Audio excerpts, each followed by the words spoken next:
Baru-baru ini media sosial diramaikan dengan video-video viral yang berisi unggahan kapal tugboat dan kapal tongkang yang diduga sebagai pengangkut tambang nikel. Yang membuatnya jadi polemik di lini masa, didapati kapal-kapal tersebut rupanya memiliki nama sama dengan inisial Presiden ke-7 Republik Indonesia Joko Widodo dan istrinya Iriana Jokowi. Dalam video-video yang beredar di media sosial, kapal-kapal tongkang dengan nama Dewi Iriana ditarik oleh TB Cekawi Mahakam. Mengutip data dari Ditkapel Kemenhub, setidaknya ada 8 kapal yang bernama Cekawi Mahakam. Namun kepemilikan kapal-kapal dengan nama Cekawi Mahakam dan tongkang Dewi Iriana tak terkait sama sekali dengan keluarga Jokowi maupun lingkaran kerabat dekatnya. Kapal-kapal bernama Cekawi Mahakam ternyata sebagian besar dimiliki oleh PT Pelita Samudra Sreya.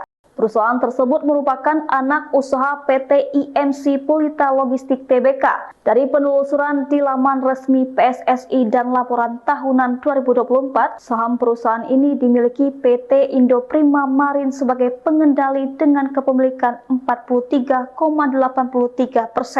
PT Indoprima Marine ternyata juga menjadi pengendali saham di perusahaan pelayaran nasional lainnya, yakni PT Samudra Shipping Tbk dengan kepemilikan 56,18%.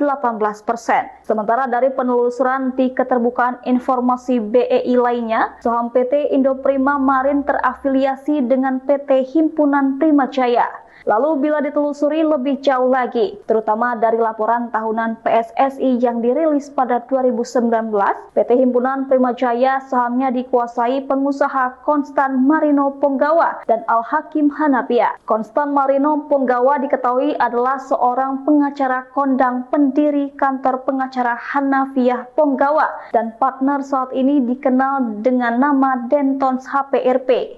Download Tribun X sekarang.